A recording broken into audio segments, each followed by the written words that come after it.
Good afternoon. I call the House Higher Education, Finance, and Policy Committee to order. I will note for the record that a quorum is present. I'll entertain a motion to approve the minutes from March 4th. Representative Robbins, would you move that motion? Happy to move the minutes of March 4th. Approval of the minutes of March 4th. Thank you. Representative Robbins moves the approval of the minutes from March 4th. Any discussion?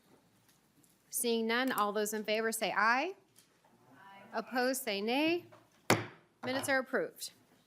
First item on the agenda today is we have the Midwest Higher Education Compact today, and we would love to hear from you today. Please introduce yourself to the committee and continue with your presentation. Thank you, Madam Chair. Can you hear me okay? We're on the We can hear you. Thank you. Great. My name's Susan Heegard. I'm the president of the Midwestern Higher Education Compact, and I have spent many nights and days in this building in my past life.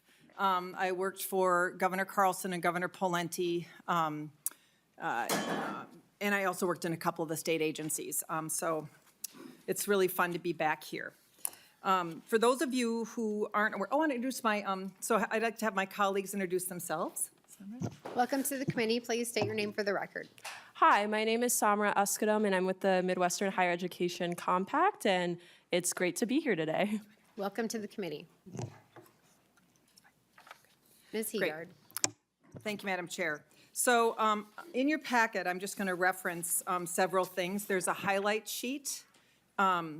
There's also some user lists for our technology contracts as well as our programs. I'm going to be working from the slide deck. You have a printed copy of this, but of course it's also available through the laptop here. We are a compact, and for those of you who don't know about compacts, compacts are essentially have their roots in the United States Constitution. They allow one state to do business with one or more states without the federal government's involvement unless you're doing something that bumps it up against their jurisdiction, like transporting nuclear waste or something. So there are compacts for hunting and fishing and water and dentistry and doctors and nurses. So we are a compact that's focused on higher education. We were founded in 1991 through the Council of State Governments, CSG, of course, the acronym that you're probably all familiar with. And we have 12 states in our compact. They're the states that really mirror the footprint of the Midwest census region. We have 60 commissioners and alternates. About half of those commissioners are legislators, a few governors' policy aides, and then half of the other half are higher education leaders, from little campuses all the way up to large systems. Our budget, we're very grateful for the appropriation that comes from the state and through you. It's $115,000. It's the lowest of the four compacts. There are three other compacts like ours, one in the west, one in the south, and one in the northeast. We're similar but different, and I'll explain some of that in just a moment. But that $115,000 is critical. You multiply that by 12, that's $1.38 million.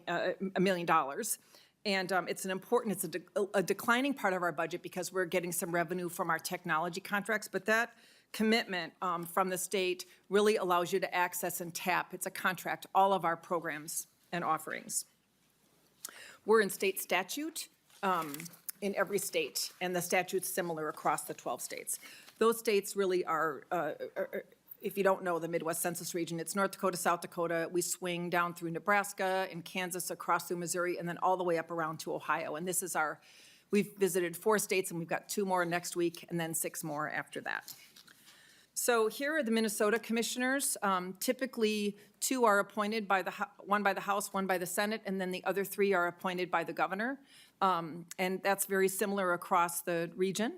Here in Minnesota, you'll see that Rachel Croson from the university, the provost, is one of the commissioners, Dennis Olson, who heads up the Office of Higher Education. And then we have an opening from the Speaker's office. We hope to get that appointment soon on the House side. In the Senate, it's Senator Omar Fateh. And then, of course, Scott Olson, who heads up the Min-State system. And then we have an alternate, Paul Sirkvanek, with the private colleges. So our value to Minnesota, I always like to talk about this in terms of value proposition. Incidentally, we're a nonprofit. for tax status reasons, but we really are a little different than some of the other folks that will be presenting before you because we're a compact. We're an instrumentality of state government, and I'll talk about that in a moment. So our value to Minnesota, we have cost and time-saving contracts and programs.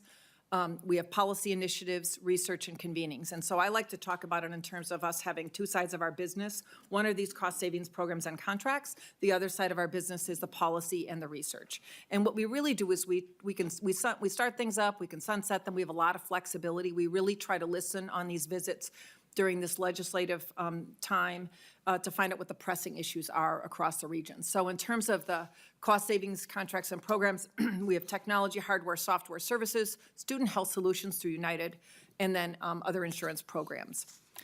We also have policy initiatives. So right now, we have an initiative on dual enrollment, open education resources, or OER. Those are course materials that are an alternative, free to the student, an alternative to textbooks.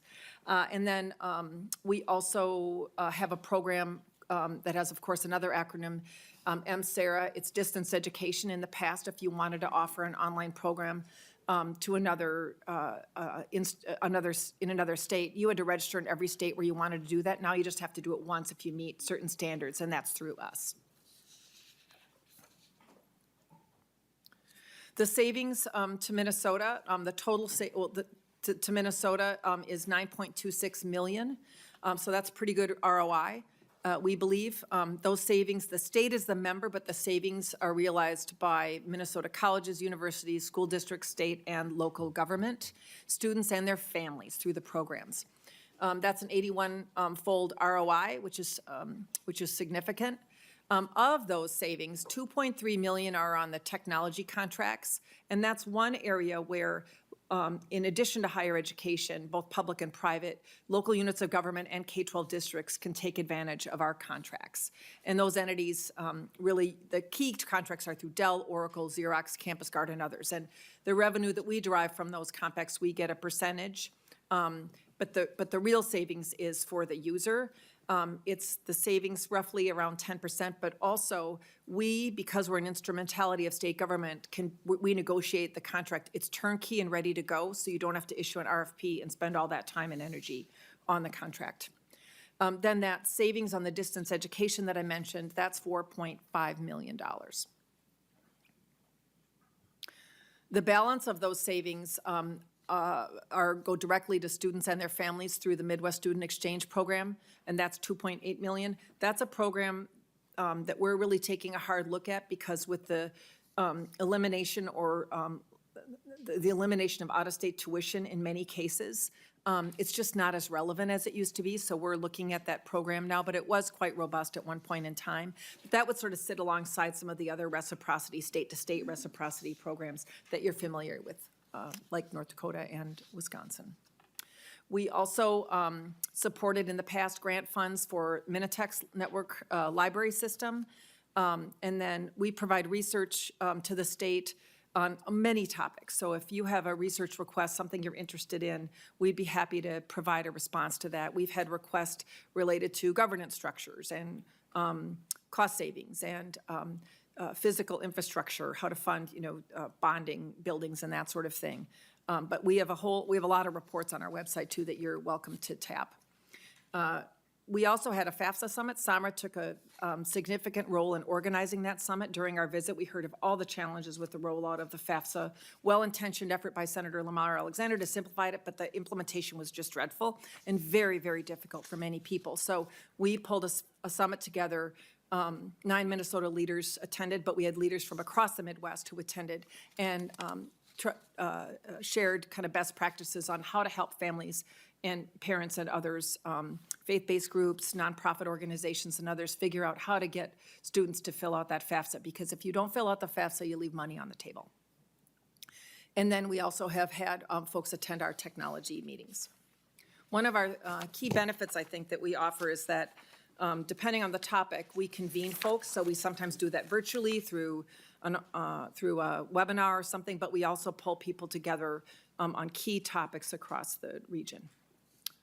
So I wanted to just give you I wanted to also just mention, the user list here would refer to the contracts that we have, and you'll see all the way like down to the waterworks and the fire department and school districts. They're all the users of the contracts, and then also the distance education program users. But I wanted to share some of the data, and I've done this every year, and I wanted to just share some of this data with you. These are just a sampling of some of the different ways in which you can look at your state. And for Minnesota, I'll start with attainment. I did some work with the Lumina Foundation in the past on attainment, and so I really felt like these slides are a helpful way to think about the state in context.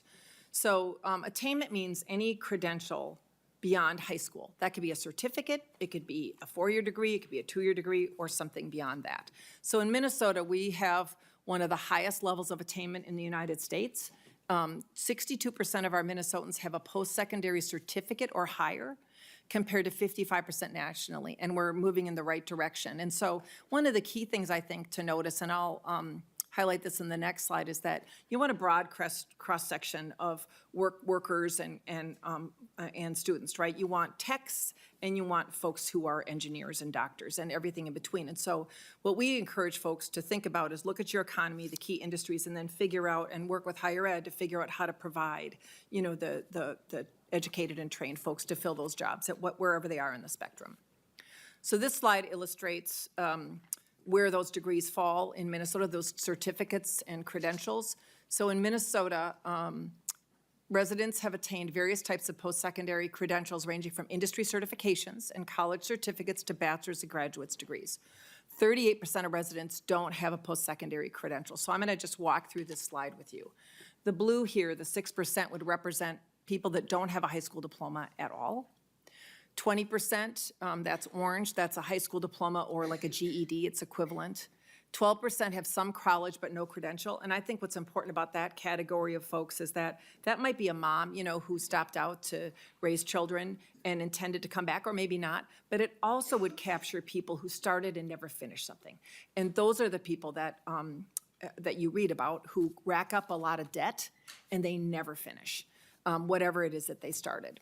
Indiana's had some interesting efforts to try to address that population.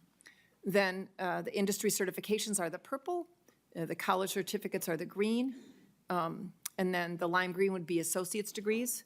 The light blue would be bachelor's degrees, and the maroon color would be graduate degrees. So that's where that falls in Minnesota. The thing that's also important to realize is that you might have counties in this state that are far, far below that 62%, and other counties that are far above it.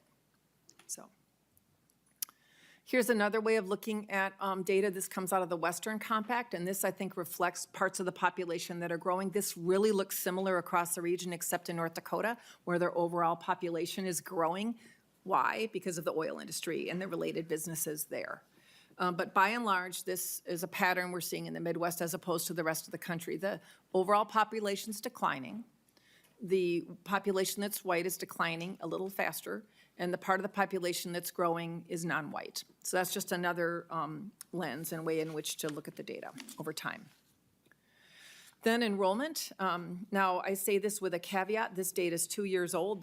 There's always a lag in some of this data, and this is an average. So there are probably, you know, the U of M perhaps, and maybe, you know, one or two of the mid-state schools, maybe more than that. Some of the private colleges might see upticks in their enrollment, but on average, the undergraduate enrollment, this just captures public institutions. At Minnesota, public 2-year and public 4-year institutions has declined in the past decade. So the orange line would reflect the public 4-year institutions, and the blue line would reflect the public 2-year institutions. There are a lot of questions about why that's happening. You know, I think as we move away from COVID, you know, we're seeing some of the regularity move back again. Some people just haven't gone back. And so there's a lot of research being done to figure out why that is. Are they just getting jobs, you know, instead of going? Are they not seeing the value, you know, in it? And which parts of this sector are being affected more than others? So we'd like to see some data. The data next year will be really important too, to look at. This side reflects more students migrating out of Minnesota than migrating in. Don't flip out on this slide, to use a technical term, because this is just a year after graduation. We have much larger populations in general than our bordering states. And so a lot of our students, as you know, might go to North Dakota, might go to South Dakota, might go to Wisconsin, but the data would show that by and large, they come back home. And there's a terrific project with the Census Bureau that's been going on. I know Minnesota's part of it, as well as the other 11 states, that looks actually at that data beyond 1 year. It looks 5 and 10 years. And I learned about this in Iowa. They're able to show that if you look out 5 years or 10, a lot of those people in Iowa come back home once they're ready to settle down and raise their families. And so that's a really interesting project. But this would just, I'm going to pause you just for a second. Representative Scott has a question. Thank you, and thank you for these really good graphs. I'm enjoying these. I don't suppose you would have a graph that's not seen here, but it would overlap the graph on the bottom of page 5, which is, I think, 2 slides back from that one, and then, which is the high school graduates are projected to decrease, so showing that high school enrollment, and then overlapped with, well, I guess it wouldn't be an apple. I'm wondering, on the next slide, it says undergraduate enrollment in Minnesota, and it's a slight decrease. And I just wondered what that looks like juxtaposed to student population going into college. You know what I'm saying? Madam Chair and Representative Ms. Heegard. Scott, are you talking about, so you're looking at the slide with the enrollment pool, kind of those projections of what the population looks like, and trying to figure out how to compare that against that enrollment trend that's reflected on the next slide? Yes, that's what I'm asking. Okay, all right, we'll take that back Thanks. to our folks. Thank you. Ms. Heegard. Thank you, Madam Chair. This is another way of looking at this migration data across the Midwest. So you'll see in most of these states, if they don't stay home, they really are going to school somewhere else in the Midwest, by and large. So our people tend to stay within the region and not kind of head off to a coast or to warmer temperatures, maybe until they're employed later on. Then the final 2 slides reflect net price. So these, again, there is a delay in some of this data too, but the net price really is once you take financial aid, the Pell Grant, the state grant in Minnesota. We're very fortunate to have a robust financial aid program here in Minnesota. Many states I visit don't. And then any institutional aid as well. And then that's pulled off the sticker price. So in this slide, you'll see that the average net price for low-income students in Minnesota public 2-year institutions is higher than the Midwestern National, but lower than South Dakota. Now, what we did, though, is we took Pell-eligible students, and those would be roughly families with $30,000 or more income. Then we also, that's blue, and then we showed families from roughly $110,000 in income. And there is a lag in this data as well. So it'll be interesting to see how some of the newer scholarship programs shake out. We might see that data next year, because I think the implementation was last year. And then here it is for 4-year institutions. The average net price for low-income students in Minnesota, public 4-year institutions, is lower than the Midwestern National and lower than Iowa, North Dakota, and South Dakota. So you want to pay attention to your border states, because that's typically where your students will go. And with that, I am finished with the presentation. I just wanted to make sure I left time for questions, which I may or may not be able to answer here, but we're happy to follow up with you. Madam Chair, thank you. Thank you, Ms. Heegard. And in your packets, members, too, there is, because they are a nonprofit, they did provide, in your packet, you got the most recent audited financials and their 990, and then kind of a summary of their government and non-government sources. But again, they are different than all the other nonprofits that we are having come in, because this is a compact and we pay a membership, basically membership fee, which is a little different. So with that, I'll see if any members have questions. I don't know how many of you have gone to any of the events that they've hosted. I've gone to a couple. Really great information. It kind of keeps, and it's interesting. I'll be interested to see what the graphs and charts and that data looks like maybe in a year or two, when we look back at the changes that we made with the North Star Promise and North Star Promise Plus. And then also, we kind of created a huge hole in the state grant program here in Minnesota. So $210.5 million projected shortfall in our state grant program, which of course is almost one entire year's worth of grants. So we were a bit too successful or something here in Minnesota. We had about a 7.2% increase in our two-year institutions. That is after your spreadsheet that you have. So any questions from members? Okay, seeing none, thank you for your presentation, and we'll stay in contact. So it looks like you've got someone that needs to fill a spot, and we'll see what we can do about that. Madam About the Chair, vacancy. thank you so much. I really appreciate if you could ask about that. And members, it was great to be in front of you today. Thanks for this opportunity. Thank you, Ms. Heegard. Okay, members, the next group coming up is MICC. So Minnesota Independent College and Community is coming up. They are also a nonprofit. They are not in our base. They have been in, have been out, have been in, have been out. So they have come to do a presentation because they would like to be back in our base. And they're going to talk about money that they have gotten in the past.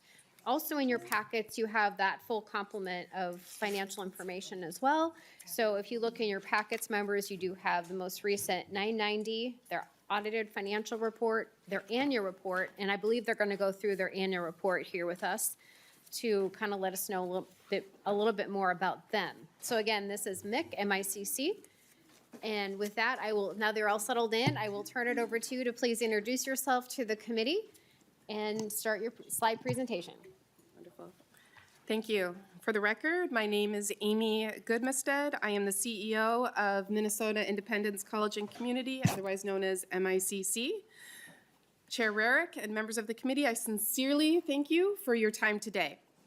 At MICC, we are dedicated to empowering young adults with autism and neurodiverse differences by providing specialized post-secondary college program and lifelong community support.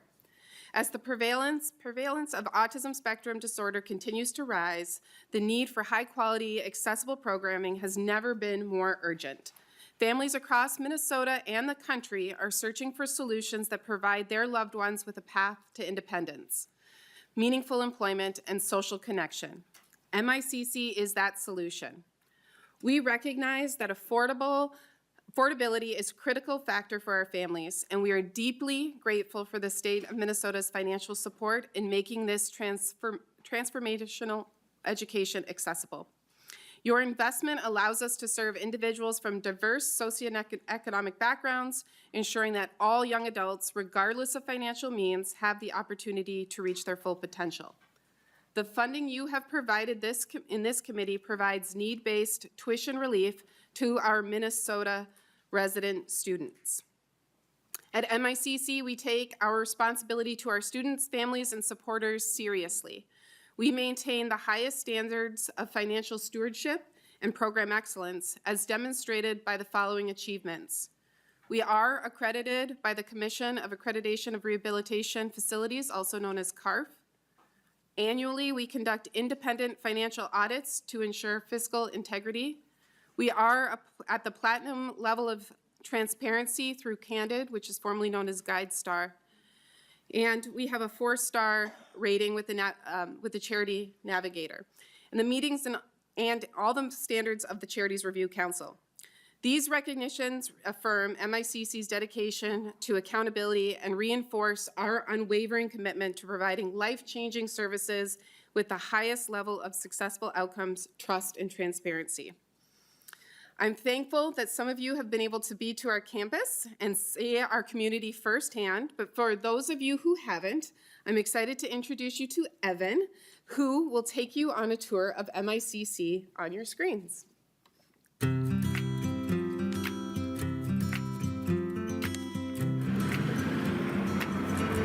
Hi, I'm Evan. I'm a graduate of MICC. Let me tell you, half the stuff I do around here, I never imagined I'd be doing around here. Part of our school success comes from a non-traditional campus. We have classrooms located in apartments, homes, and businesses here in the local community. Ever since MICC started in 1996, we've been here at Colony Apartments. We've converted 2 buildings into offices and classrooms. We have 3 programs: college, careers, and community. We're going to start with college today. Behind me is our Welcome Center, where our admissions team meets with potential students and their families. And across the street, we have Donaldson Park, a key facility we use for exercise, leisure, and getting acquainted with nature. Our students use the park for team building, walks, picnics, and fitness electives. Looking good, Evan. Don't forget our fleet. Oh yeah, for some activities, we have a fleet of MICC vehicles for student and participant transportation. Above admissions is our advisory center. Each student in our college program is assigned an advisor whose job it is to help guide our students on their journey through independence. Sometimes it's done through one-to-one meetings in the sensory space or a meeting room with the guidance of an advisor. Let's head over to our main building now. Hey! Hey, Evan. That's Amy, our executive director. She's pretty smart. That's what the script says, but she is pretty awesome.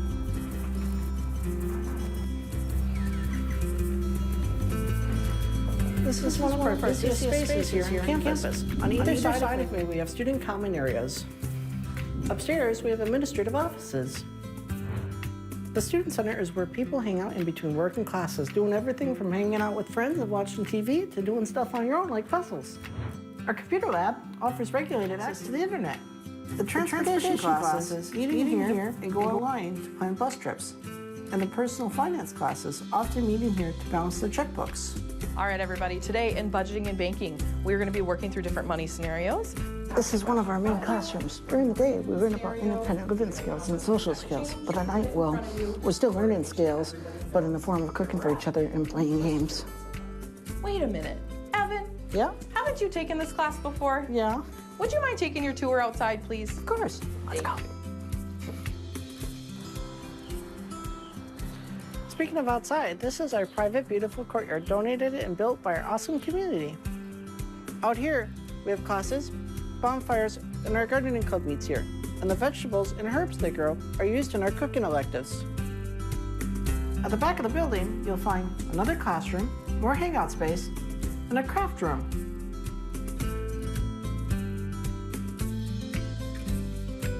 Students in the college program learn to live together by, well, living together. We live in an apartment like this one for the whole school year. It's the perfect amount of space for 4 people, most of the time. We're always learning in these apartments, whether it be independent living skills, such as cooking and cleaning, or what we call an apartment circle, which helps roommates understand each other's wants and needs.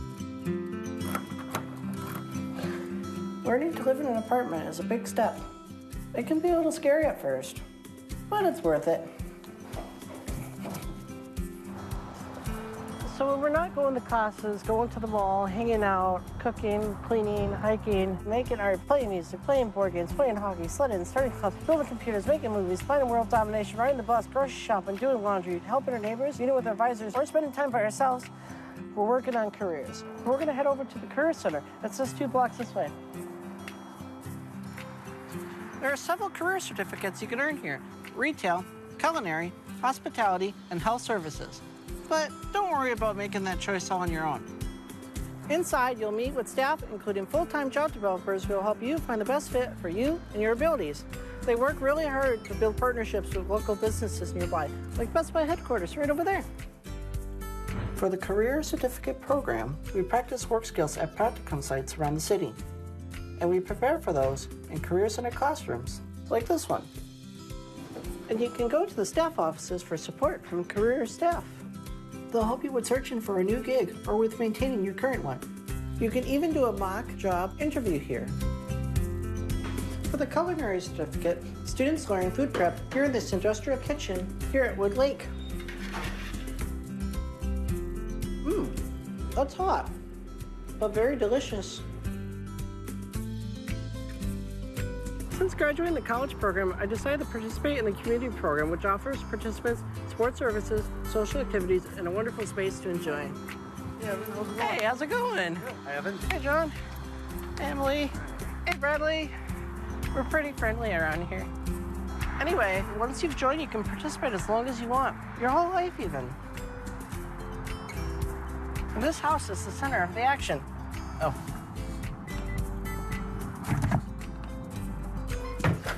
This is the main level of the house. We have couches and a TV. We have a meeting area over here. We have internet access. And we have a kitchen. There's also a band practice room and a small fitness studio. Our community specialists are here upstairs. They meet with each of us on a regular basis.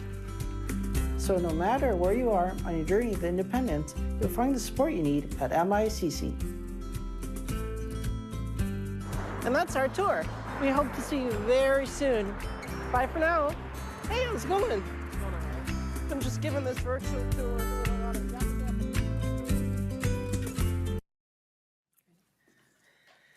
So that was our campus. The challenges facing autistic and neurodiverse young adults are significant. Only 1/3 of individuals with autism pursue any form of post-secondary education. Fewer than half secure paid employment within 4 years of graduating high school.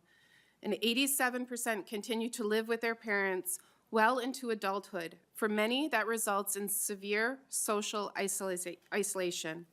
The statistics are not a reflection of ability or ambition. They are a reflection of a lack of opportunity. MICC is changing that. Throughout the annual report, you will see some of MICC's accomplishments. I am most proud of page 22. 95% of MICC participants who are eligible are employed. We recognize the importance of addressing Minnesota's workforce shortage, and MICC is playing a vital role in preparing neurodiverse individuals for careers in high-demand fields. Our career certificate programs endorsed by Century College provide specialized training in digital careers, food, service and hospitality, health and human services. Our careers curriculum is certified by Century College annually. During our most recent audit, Century College was quoted as saying, MICC should be applauded for their continuous program modifications and improvements. Century College is proud to be associated with MICC's success. MICC students and graduates contribute to Minnesota's economy, working in more than 50 different local employers, including Bachman's, Delta, Walgreens, Presbyterian Homes, Speedway, the Guthrie, Great Wolf Lodge, Mall of America, and many, many more. Through our comprehensive college program, students gain the skills to live independently, secure meaningful employment, and find a sense of belonging in their communities. Each year, it is estimated that 100,000 individuals on the autism spectrum turn 18 nationwide. In Minnesota, that number of students with ASD receiving special education services has increased by 138% since 2009. The demand for programs like MICC is growing rapidly, and we are committed to expanding our reach to meet this need, and by expanding our current program in Ridgefield, and by looking for expansion opportunities in other parts of Minnesota. MICC delivers a substantial financial return on investment for the state of Minnesota. A study by Wilder Research found that for every dollar invested in MICC, the state sees a $38 return. This impact extends beyond the financials. It represents lives transformed, families supported, and a workforce strengthened. Thank you all for your support. Your continued investment in MICC truly changes lives. It empowers young adults with autism and neurodiverse differences to have a college experience, achieve independence, secure employment, and build meaningful social connections. We are proud to partner with you in making Minnesota a leader in inclusive education and workforce development. It is now my pleasure to introduce two remarkable MICC students, Abby and Julia, who will share their experiences and the profound impact MICC has had on their lives. Thank you. Welcome to the committee. Please state your name for the record and continue with your testimony. I'm Abby Wendland.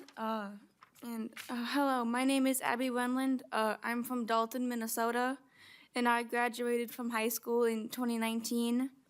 After graduation, I lived at home and worked at a nursing home for a few years, not sure what I would do next. Thankfully, my mom found MICC through a caseworker at her job. After learning more and visiting MICC, I decided to apply because I wanted to be part of a learning community where people understand and support me.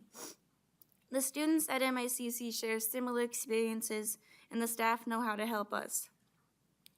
Over the past 3 years at MICC, I have gained skills that have helped me become more independent. I have learned how to effectively clean and maintain my apartment, manage my medications, and budget my finances responsibly. Most importantly, MICC has helped me prepare for the workplace.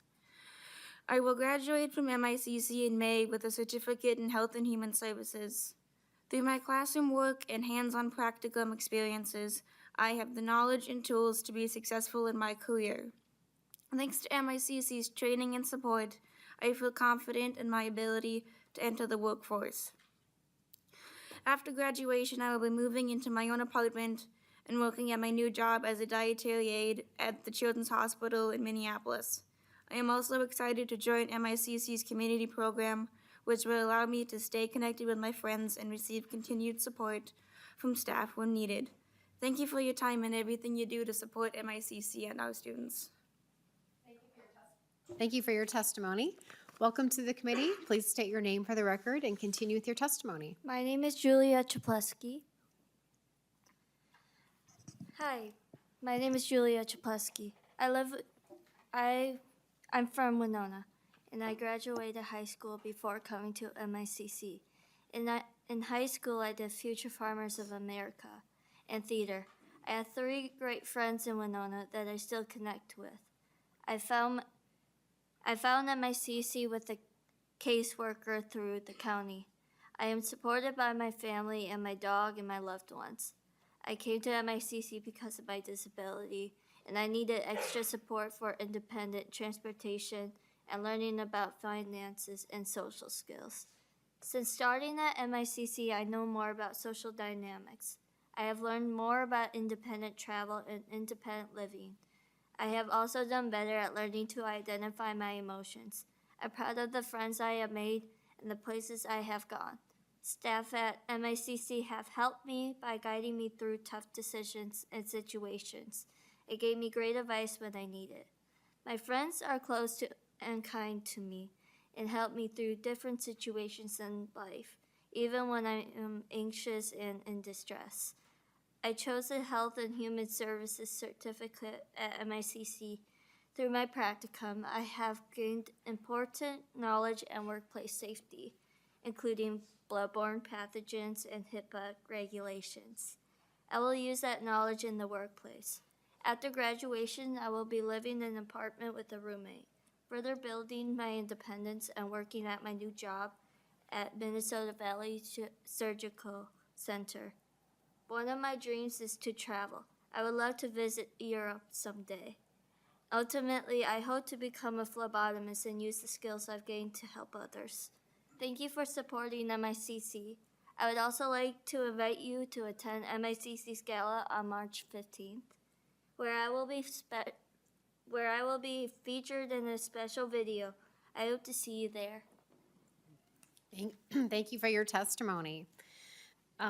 Do you have more presentation? Because I was kind of hoping that you would talk about the $4 million that you got in the last biennium from this committee. So it was $2 million and $2 million that you received. Good Meestead, did you? 1 and 1. It was 1 and 1? Yeah. Oh, am I reading the spreadsheet wrong? Okay. I stand corrected, 1 and 1. So if you could speak to what you use that funding for, and I know that in your annual report on page 6, it has revenue and expenses at a high level. Yep, and so we use that funding as need-based financial assistance to Minnesota residents, as well as tuition reduction and pulling down the cost of our tuition for our participants and students. Okay. And also on page 6, you've got the revenue and expenses. Do you want to just speak to that just briefly? Can I get a copy of that?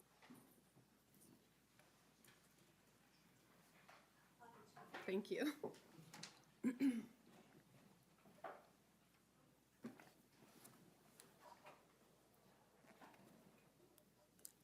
And you would like me to address the, So in your annual report, as Goodme said, you've got revenue and expenses. It's at a very high level, and like you've got government grants at 26% of your gross revenue coming in. Do you want to just speak to this page just a little bit? that would be helpful. Oh, I see what you're saying. Yep, Are you on the page now? Okay. yep. Thank We you. are on the same page. Ms. Goodmestead. Okay, so we, as far as our revenue goes, we have we have program fees that we take, which would be considered to our tuition that comes through for our programs. That would be reflected in the college program, community program, and careers, and our social. Our government grants are, which is what we receive through the Office of Higher Education, and the breakdown on that is roughly $1 million from this committee and $625,000 from K-12. Last year, we were able to receive some funding from the from DEED, which is $450,000 to go towards our careers program. And then there's some other breakdowns as far as the Minnesota State's Arts Board. There was some funding that goes towards our social program there. Thank you. So I did look back in the spreadsheet. I'm going to go to our nonpartisan though, because I was pretty sure it was 2 and 2, so 4 in the biennium. And Mr. Savory, what do you see on the Chapter 41 spreadsheet? Madam Chair and members, just a bit of history on this appropriation. The base in FY 24-25 was $2 million, and the subsequent base in the tails in FY 26-27 was $2 million.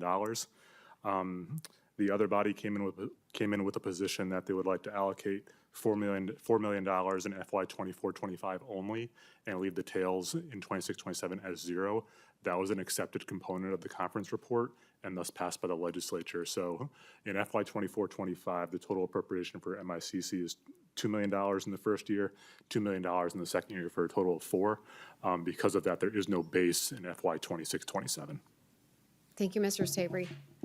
Okay, so just to be on the same page, literally, so on Chapter 41, the spreadsheet that we've been working from for 2 months, I think. So, yeah, so Mr. Savory was correct. It's on the spreadsheet that we did a $4 million appropriation with 0 in the tails, which is why we don't have them in the base. So that was a compromise in I see conference what committee. she's saying. Okay, forgot. Representative Cleaborn, did you have a question? I was confused how I was reading the spreadsheet. So you're saying we gave them 2 million in 24 and 2 million in 2025? Mr. Savory. Madam Chair and members, Representative Cleaborn, if you look at line number 339 on the spreadsheet, I believe you're looking. So I believe those are the changes from base. So the change from base was $2 million. The actual appropriation was 2 and 2. Thank you. We're looking at different spreadsheets. Yep, thank you, Representative Cleaborn. Yeah, that was the change from base. And so just to reiterate, we did $2 million in FY '24, $2 million FY '25, making it $4 million for the total. What we appropriated last session, leaving 0 in the base or in the tails. And so we have 0 right now, which is why they're here saying, please put us back into the base. But they had received $4 million in the previous biennium. Can I ask a Absolutely, Representative Cleaborn. Thank you so much, and I really appreciate your being here, and I do greatly appreciate the work that you do. I'm always confused by this. So today you mentioned that you are endorsed by Century College. Are you in fact, and this is the piece I'm confused by, so just forgive me. Are you in fact an accredited college? We are not, Ms. Goodmestead, Thank you. sorry. no, not in that sense, no. Okay. Representative Cleaborn. No, it's always confusing to me, right? Because we talk about college, we talk about programs, and these life skills are really important. And I don't want to do anything to take away from the life skills, but I've always questioned, because they do great work in this area, I have always questioned in my mind why it's the higher ed budget and not DEED or DHS, where other supportive services are also located. Representative Cleaborn, these are fantastic questions. I'm so glad you're asking them. These are questions that need to be asked, and I don't think that we've asked in the past. They had a brief presentation, I believe, last biennium, so these are the right questions to ask. Thank you. But I just want to acknowledge the fact that I love the work that you do. I think it's really important. Thank you. Their video was fantastic. Representative Hicks. Thank you, Chair. So I heard Thank you, ladies, for being here so much and for the wonderful addition you're making into human services. I think that's wonderful. But I did hear people chat a little bit about their case managers and about some of those, and I looked through your financials, and because government funds kind of goes into one big box, it wasn't totally clear how much waiver dollars you're getting from CDCSs, CSGs. I know you're not an enrolled Medicaid provider, but my understanding is that you are able to take funds from CDCS waiver dollars. So how much Medicaid waiver dollars are part of that government funds part of your report? Representative Hicks, I'm going to help you out here because so in the packet that was provided, in the very last page, it has all of that, the very, very last 2 pages. And I know it's meaty. I'm sorry, I must have missed it. I looked Well, through. there's a lot there, Representative Hicks. There's a lot. So there is the breakdown, because I asked them to do that before they came. And they have a breakdown of all the government sources, including the waiver programs, including their rehab services. They have 2 different waiver programs and the rehab services. Can you please point us Oh, yes, ma'am. Okay, so Representative Claiborne, this is, you have that. Go to the very last 2 pages. Yep, now we are literally all on the same page. We've said that a lot this biennium. Representative Hicks. Okay, thank you, Chair. So I see where it says states. Am I looking at the right spot? Representative Hicks, that's the wrong packet. So you want the packet that says Mahoney, which is the auditor, and then it says Minnesota Independent College and Community, and their consolidated financial reports packet. I'll give you a second to get to it. No, great, thank you. That's very helpful. And then the voc rehab program fees help me understand as well. Oh, and also the waivers from Wisconsin. So the deed dollars up above, so the Minnesota Department of Economic Employment and Economic Development, that's deed. Voc rehab is part of deed. These are separated on here. So the $500,000 that's from deed that isn't voc rehab dollars. Can you help me understand what those funds are? Yes. Ms. Hope, you said. Those deed dollars are applied to the programming and the education and the curriculum that we're providing to, in our careers program, so the certificates that we are teaching and the job development that we are doing.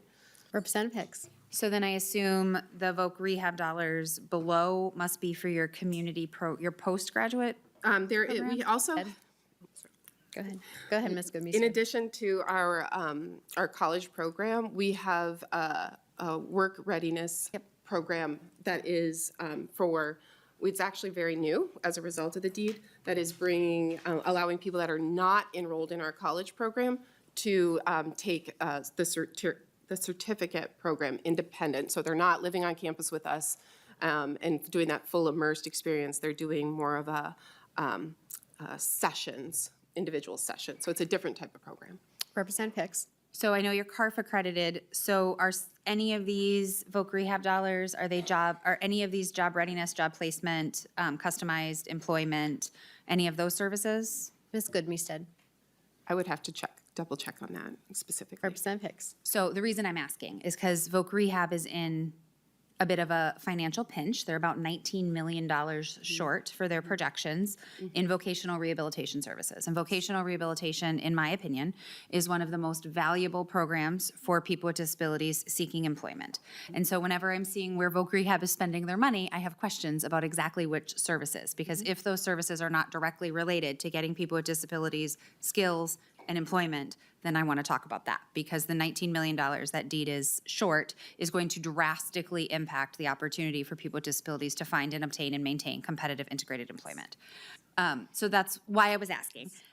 So I would really, if you wouldn't mind, and just because I'm very invested in this voc rehab conversation, if you wouldn't mind letting me know what services under voc rehab you're billing for, and subsequent to that, if with the voc rehab $19 million shortfall, any of those are in danger in your program, I'd also like to know that. Ms. Goodmeester. I can get you the specifics on what billing codes and how we are doing that, but we have already been informed that many of our future participants coming through will be impacted. Representative Hicks. Thank This you, is the Chair. time I'm for so Representative Hicks, sorry. please. This is what we're here for.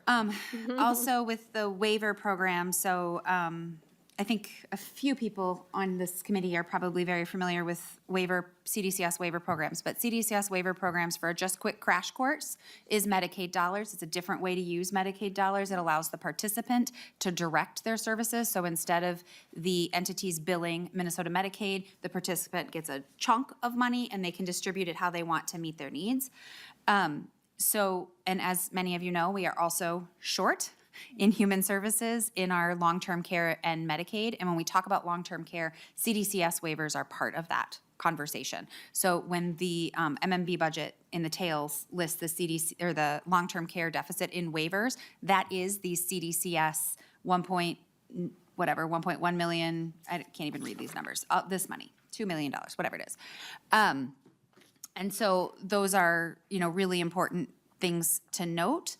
And so I would kind of want to know, I guess, are the waiver dollars are not going for the college courses, or those are part of the tuition, or how do all of these different funding streams come into play for a student who's trying to attend your school? So their purchase price is whatever it is, and then the waiver takes a chunk, and then our funds lower that purchase price? Like, how does that, help me understand how the maths? Your Ms. fund, Goodmestead. I'll get that right, sorry, Madam Chair. Your funds go to the, reducing the cost of the tuition first. And then when our participants or students are coming to the school, they have various different ways in which they're paying down their tuition and their program fees. And so some families are able to use their waiver dollars to be able to apply to the courses that we are taking. The students have our course catalog. They're able to see which classes we're teaching, and if those apply to services they've been approved for, they can use it towards paying off some of their tuition. Okay, Representative Cleaborn. Right, so you've heard me say this before to other entities, so I'll ask you, I hear you say tuition, courses, tuition. What is the total cost of attendance for an individual? Ms. Goodmestead. The total cost is around $60,000, and that would be inclusive of the room and board And Ms. Goodmestead, is that a year? annually. Annually, okay. I knew she was going to ask that, so. Thank you. Representative Cleaborn. Okay, and thank you very much, Madam Chair. And then could you tell me, okay, 60,000 includes room and board. Can you please tell me how much of that goes to room and board? Ms. Goodmestead. Thank you, Chair. The room and board is 10,000, roughly 10,000, between $10,000 and $11,000 Representative a year. Cleaborn. Annually, thank you. Okay. Representative Cleaborn. No, that's good. That's all I needed to know. Thank you.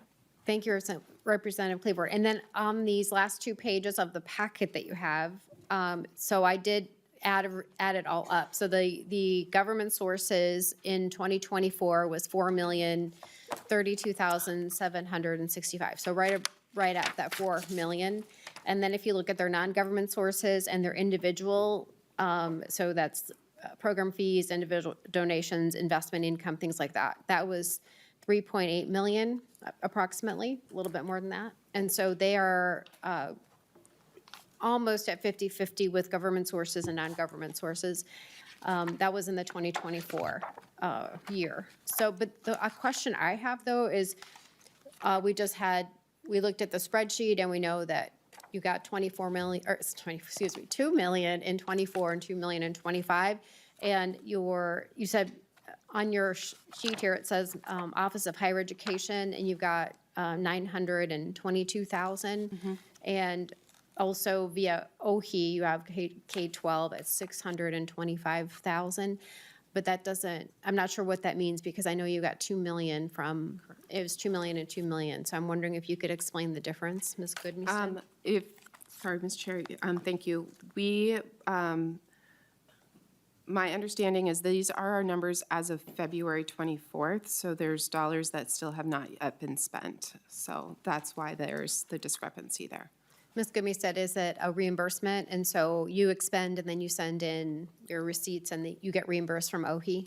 Correct. Okay. perfect. That explains it. Thank you. How many students? So I'm going to ask you, so we don't have to go back and forth. How many students do you serve, Ms. Goodmestead? In our college program, we have 55, and then beyond that, we have another 120. Okay, thank you. Any other questions from the committee? Oh, yes, Representative Wolgamott, lead Wolgamott. Well, thank you very much, Madam Chair. First of all, I would like to say thank you to our student testifiers who are here today. Wow, Julie, Abby, thank you for sharing your stories. It is so inspiring and so powerful. And I think that I know that everyone in this committee and really the whole state is proud of your hard work and your growth and everything that you've done to achieve the success that you've achieved. So thank you again for being here to share your testimony, and congratulations on all your success. It's really, really inspiring. Madam Chair, I had a question for Ms. Goodmestead. You outlined the sort of what you've done with the $4 million that you received from the 24-25 biennium, and appreciate that update.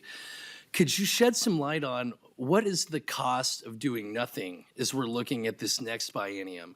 What would it mean for students in Minnesota who are autistic and neurodivergent? What opportunities would be missed if the status quo remains and you remain zeroed out of the 26-27 biennium? Ms. Goodmestead. Thank you, Madam Chair. It would bring tears to my eyes, actually, to think about that. There's nothing like MICC in the country. Minnesota is very advanced in the work that they're doing with adults on the autism spectrum and neurodivergence. There's not an attitude anywhere else that there's any education after 18. So there's very limited opportunities for folks like Julia and Abby to get more exposure and experience. We take for granted that we can be able to build the skills that we need and pick up on the nuances of the world. And what MICC is providing is not only the chance to get that workforce certificate, but they're also getting the chance to learn how to be successful as they live independently. So they are not only, they're moving out of their apartments, moving out of their parents' homes and into apartments and staying in an independent. They are becoming active members of the community. They are showing up to their legislative sessions. They are voting. They are giving back to the community. So if MICC were not to exist, there wouldn't be that step out of their parents' homes or out into the community with that safe learning environment. So I would say you would see less adults in the workforce and more adults depending on their parents, which in the long term is not what we want, because what happens when their parents are no longer there to be providing their support. Thank you, Ms. Goodmestead. Representative Wolgamott.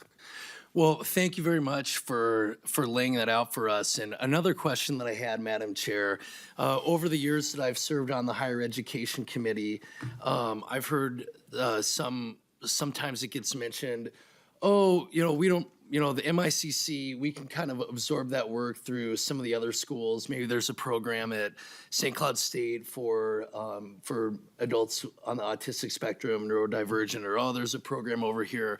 My question is, can you explain the difference between maybe a student going to a program at one of the other colleges, universities? What is the difference of the experience that they're getting by getting to come to the MICC? Where is the value of having that kind of all-inclusive learning opportunity instead of being in a different environment, if that makes sense? Ms. Goodmestead. Thank you, Madam Chair. What is unique about MICC is our urban learning environment. So while other universities have fantastic programs, what we are teaching is how to actually go and live in a community where you will live long-term. So it is not a college campus per se, like you would see at these big schools. We are actually in Ridgefield, and our participants are learning how to use the city bus, how to get a job, how to do their own grocery shopping. So it's a real immersive community education experience, which is Our peer groups out across the United States are very isolated in like a ranch style or other kind of settings where you would never fully have that long-term independence. And the outcomes we're seeing is long-term sustainable independence, living on their own with employment. We have graduates up to 20 years now that we've been around, have been living on their own and taking care of themselves. Representative Wolgamott. Thank you, Madam Chair. Just wanted to follow up on that as well. Can you maybe give us some more insights as far as safety goes? Would you say that students who go to MICC and participate, in the college experience at MICC are set up to be more safe than they would be if they were going to a program at a different campus? Ms. Goodmestead. Thank you, Madam Chair. That is an interesting question, and I know that you're familiar with our program. Our students will tend to be more vulnerable out in the community, which is why our learning environment is critical, that they are going out and learning the skills necessary to be successful.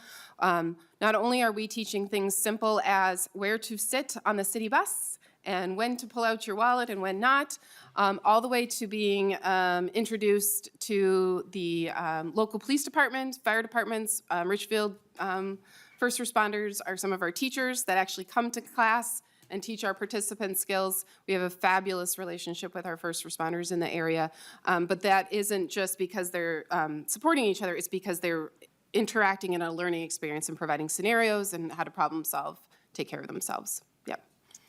Thank you. Representative Wolgamott. Well, thank you, Madam Chair. I of course have more to say and have more questions, but I know we're being respectful of time, so I'll just close by saying thank you for those answers, and again, thank you to the students.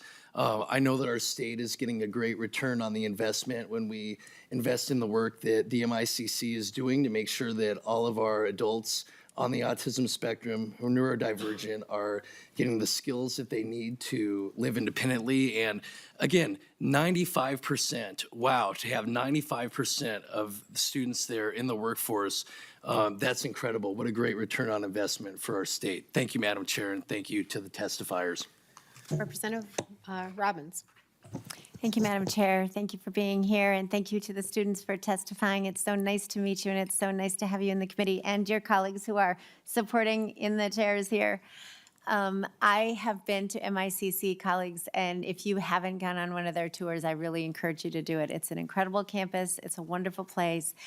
And I also just I appreciate all the workforce comments. It's fantastic, and I really think there's a lot of value to society for the work they contribute to whatever sphere they're working in, but also for the students, for the meaning, for the independence, for learning the financial skills. And my nephew is neurodivergent, and I learned about this program when he was too old to apply, and it has always broken my heart that I didn't know about it earlier. And he is also doing really well. He has a job and is doing fantastic, but I think that the independent skills that are developed for cooking and cleaning and transportation, all those things are just so critical to the point you made that when the parents are no longer able to care for those young people, that they have grown into doing it themselves with support. And so thank you for your work. Thank you, ladies, for being here and sharing your stories. We're so proud of you, and congratulations on your graduation. We have one more question. Representative Claiborne has the final question because we do have two more presentations after, but please go ahead. No, it's okay. I was just wondering, $4 million is a lot of state money. Yes. Plus the other monies that are in the program. I'm just wondering how many students are there on full scholarship? How many students are on partial scholarship? What does that look like, right? I mean, I looked at the donor base. There's some pretty hefty donors in this 990 as well. And I'm just wondering, I always like to get the most bang for our buck. So how many students are being served with these state dollars? That's a great question. Let's go back to that. Ms. Goodmestead. Thank you, Madam Chair. We have, because we're reducing the tuition, I would say everybody is getting impacted by these dollars. And then we have on top of that, another 60% of the participants would be getting a financial assistance as well. And Ms. Goodmestead, could you repeat this, how many students, and then you had another category, if you could repeat that information too, so we have that. Ms. Madam Goodmestead. Chair, so our entire community that we are working with is over 100, you add them together, about 155 participants. There's 55 that are specifically in that room and board living experience, and that is 3 years, and then there's a graduation. There are core competencies that they need to achieve, skill levels, there's report cards that they have to be able to make it through the entire program, and that's that smaller group. Good. Representative Cleburne. You know, not all financial assistance is the same, right? So some people may be receiving $1,000 and some could be receiving $10,000. When you get back, if you could maybe provide to the chair a fuller breakout of what students receive, not their names, of course, I don't want their names, but just the number of students who are receiving full, the number who are receiving maybe 75, 50, 25, just a broad idea of how many students that are being served that way. Thank you so much. Representative Cleburne, and I believe there's a member on the committee that will be bringing a bill, and they'll come back for a very specific ask, and so that is teeing that up. Awesome. Yes. Representative Allen. Sorry, the longer this goes on, the more I think about things. Sorry. Madam Chair. Representative Allen, that is how all of our brains are working at the same time, so thank you. Representative Allen. Thank you, Madam Chair, and thank you for taking the time to be here to testify today. I can appreciate everything that you're doing and what it takes to get up and testify in front of this committee, and we are all appreciative of how you've come along and what you've learned. Just real quick question, you don't have to answer it now, but if you come back with those numbers, if you could come back with which students are coming from within, how many are within the state of Minnesota, which ones are coming from out of state, I'd appreciate that as well. So, and thank you very much. Thank you, Representative Allen. I feel like this committee is just firing on all cylinders right now. Like, we're really digging into. We've had enough caffeine. We've all had lunch or something. I don't know. Thank you so much, MICC, for coming to testify. We will have you back again. I believe there's going to be a bill that will be dropped, and you've got a specific ask. So this tees all that up, and thank you. And also, I should note to the committee as well that they did provide 3 years of audits and financial 990s, and that is all on the website. But that is a lot of paper, and we have a limit how much we can print, and so I gave you 1 year's worth. But it is all on the website on our committee page, and then of course the summary is the last 2 pages. So hopefully that is helpful as we figure this all out, and we've asked some great questions. And with that, we will let you go. Thank you so much, and we'll bring up our next. Thank you, Madam Chair. Thank you. Next presentation.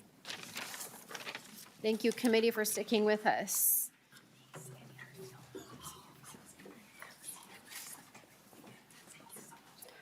Okay, next up to the committee is Addiction Medicine Fellowship. There'll be a couple folks from the University of Minnesota and one from Hennepin Health if you want to make your way up here.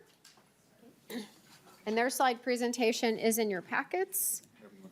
Again, that's the Minnesota Addiction Medicine Fellowship is who we're working with now. As you get settled in, welcome to the committee. Thank you. And let's see, who's going to start us off? Whoever's going to start us off, go ahead and state your name for the record, and as you get your slide presentation up and going. Okay, thank you, Madam Chair and members of the committee. I am Dr. Sheila Specker, and I am a family physician and addiction psychiatrist at the University of Minnesota and the program director for the Addiction Medicine Fellowship.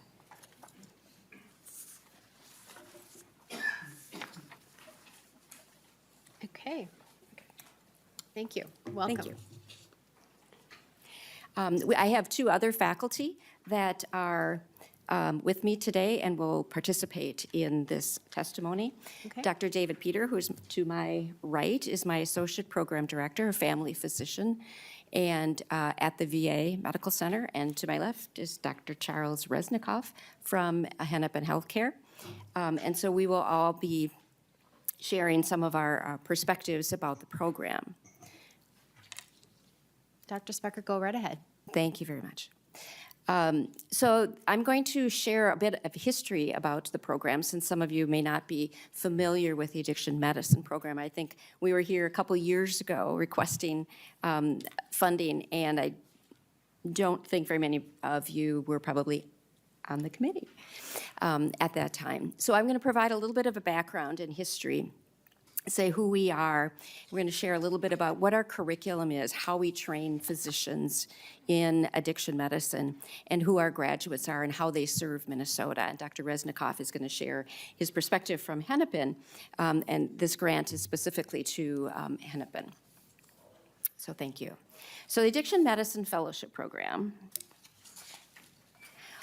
was supported by the legislature in 2 years ago to train 6 physicians in the subspecialty of addiction medicine, and with specifically to support a stipend that would be sent to Hennepin County Medical Center, to specifically used to prepare physicians in addiction medicine for multiple areas in the state of Minnesota, underserved areas, train physicians in interviewing, in diagnosing, in motivational interviewing, counseling skills, medication management with all of our opioid therapies in particular. So a little bit of history of the program. So this program began in 1982, and all 3 of us sitting at this table are graduates of our addiction medicine program. So it speaks something to what we do when we graduate. So this is a subspecialty. So physicians entering addiction medicine can come from any specialty, which is, I think, appeal. There's no specialty that owns addiction. It's everywhere. It's pervasive. So most of our physicians that have entered the program come from primary care, internal medicine, family medicine, but quite wide disciplines: anesthesiology, surgery, emergency medicine, psychiatry, dermatology, radiology, pediatrics, et cetera. It's a 12-month program. It is a clinical fellowship, although there's multiple opportunities to participate in research projects or QI projects with the fellows. And yearly we train between 1 and 3. Now, with the legislative funding, we've been able to train more. So for the past 2 years, we've trained 4 each year. We've applied to expand the program and received permission from the ACGME, American College of Graduate Medical Education, to do so. So we've expanded and it sounds like it is a small program. It sounds like it's a small program, but when you hear about what our fellows do when they graduate, you might appreciate the importance. So we were accredited as soon as we could be accredited by the ACGME in 2018. And like I said, the legislative funding has allowed us to expand and train 6 fellows in a biennium.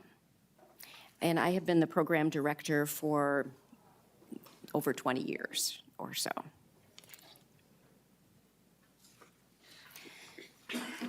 So generally, addiction medicine is a medical subspecialty. So it's designated under the American Board of Preventive Medicine, which I think is appropriate because we talk about addiction as an adolescent disease, essentially, because most of addiction will begin in adolescence.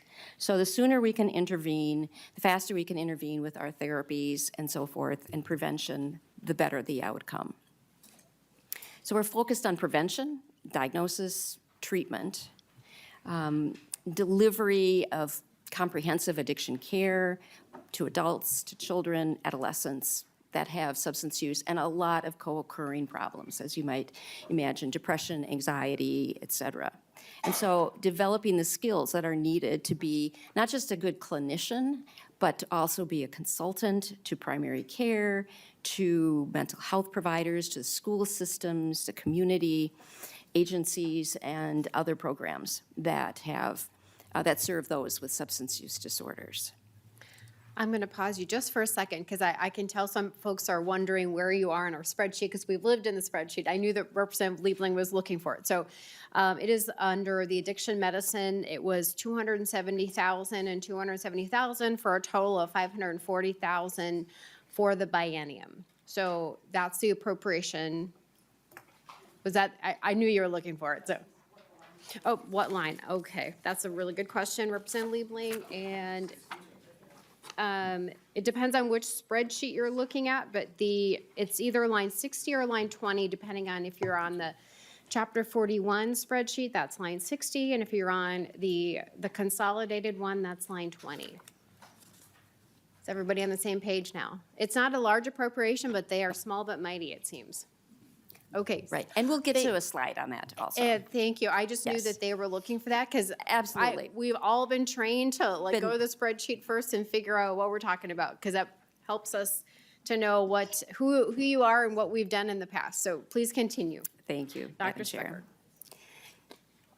So we have a mighty faculty as well. So we have site directors at each of our main sites. So it's really a joint effort between Hennepin County Medical Center, the University of Minnesota, the VA Medical Center, and Alina at Abbott Northwestern. So these are our main locations, and so we have site directors at each of these locations. And these are just some of our key faculty that support our program. And as you can see, they're from multiple locations.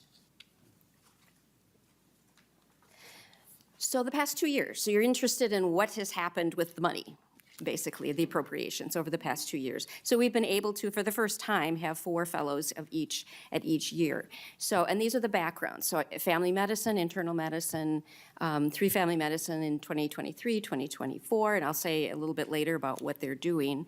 And then this current year, we have internal medicine, pediatric, resident, background, family medicine, and emergency medicine.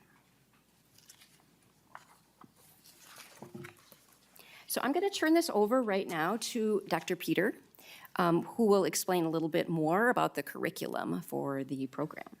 Welcome to the committee again. Please state your name again for the record and then continue with the slide presentation that you have. Thank you, Madam Chair and committee members. My name is David Peter. I'm a family medicine physician, also boarded in addiction medicine. I was trained here at the University of Minnesota at Smiley's Family Medicine Residency, and then the Addiction Medicine Fellowship at the University of Minnesota, so former fellow. And going back to that list that Dr. Specker showed a moment ago, if you saw that the leadership was pretty much all former fellows. I don't know if you noticed those asterisk symbols, and that's part of speaking to our greater impact we'll get to, that we're not training our clinicians. We'll train them to be expert clinicians in this field, to, people to look to them for answers, but also to go out there and train others. We can't train enough physicians in addiction alone through our fellowship. We know that. It's a big problem that covers the entire state. But we can, encourage other providers to be more open to the concept of treating addiction in their own clinics and being resources for them. So that's kind of what our role is, to train them to be, leaders and advocates and educators. So the aims of the fellowship are to create those clinical skills that we talked about. That is the core, to make sure they're experts. They can handle everything from, acute withdrawal management to more long-term management. We also want to make sure that they can recognize that addiction doesn't exist in isolation. There's often a lot of history of trauma, family dynamics, socioeconomic circumstances, often a lot of comorbid mental health conditions that need to be taken into context when treating. So we want to make sure that they have exposure. That's partly why our fellows also train in mental health. Through our program. We're housed in the Department of Psychiatry, for instance. We want to make sure we integrate, whole person care, so somatic, pharmacologic, psychotherapeutics into their treatment to improve outcomes across the entire recovery trajectory, not just while they're in a treatment center. We want to make sure they have goals and aftercare that can help support them longitudinally. And then, as I mentioned before, we want them to become leaders and teachers to then spread this message, reduce stigma and bias, so we can actually, improve addiction as a whole across the state. Excellent. So our curriculum is robust. It covers, again, all these topics from epidemiology to, social determinants of health to more, novel substances of use that we might be hearing about coming down every year. Things are changing rapidly, and so it's important to keep on top of the most recent research. Our fellows are involved in, didactic curriculums that we create for the psychiatry residency. We're also expanding to create that for the family medicine residencies. They're involved at both the national and regional level in the American Society of Addiction Medicine, where they speak actually at national conferences. They also speak at the Minnesota Society of Addiction Medicine, which I'm president of currently. And they do a talk, at least 1 or 2 every single year, to educate themselves and others about kind of upcoming novel substances of use and their impacts. And part of what we make sure they learn during this curriculum is that, as Dr. Specker said, this is something that we have to begin early. We have to, check in with, educating people when they're very, very young to make sure that we prevent people developing a severe substance use disorder. And we also want to screen them early on and then do brief interventions to make sure they don't develop a severe use disorder. And then unfortunately, if they do develop a more severe use disorder, train our fellows to recognize that and give appropriate levels of service, and then the aftercare they need to have, recovery long-term. Next slide. So in order to do this, we have 4 core sites, is kind of the easiest way to look at it. And the fellows spend on average about 3 months at each site. So the University of Minnesota is split into kind of 3 major groups. There's detoxification. They spend a month there doing withdrawal management, essentially. They spend a month on an adolescent service to make sure they kind of understand how to do that prevention and early intervention.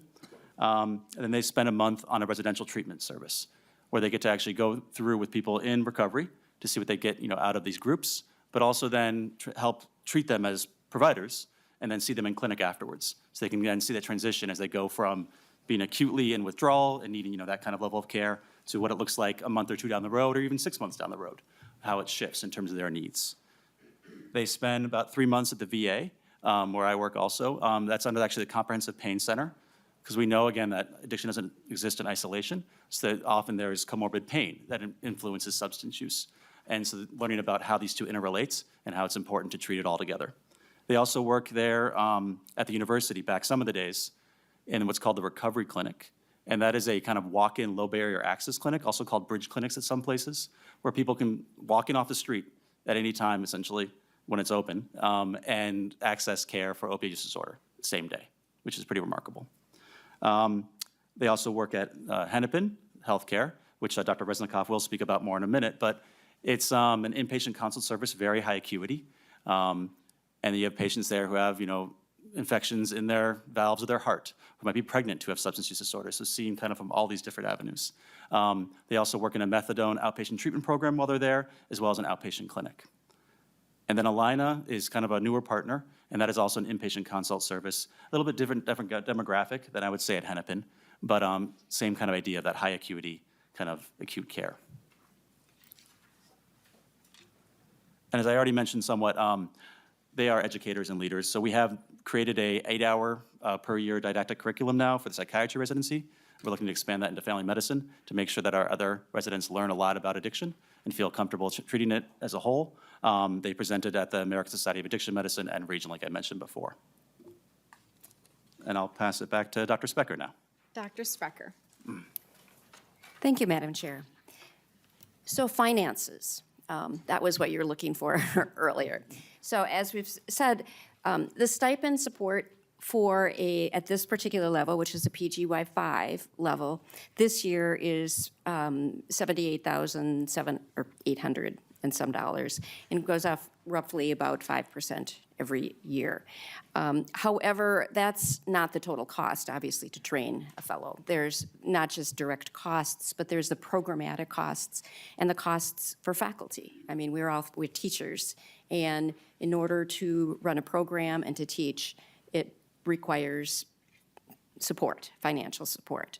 So the funding support that we're very grateful for is the $540,000 every each biennium that we distribute depending on how many we have in a particular year. So we had 4 stipends, for instance, that were used the first year, and so we had 2 for this coming year. So the other stipend support is supported by the other institutions. We've always been hampered, I would say, through the years, since I've been doing this for so many years, with funding. Because CMS dollars weren't providing funding for fellowships. That was kind of a core issue. And that doesn't provide the funding that's needed to actually run a program or to pay faculty to teach.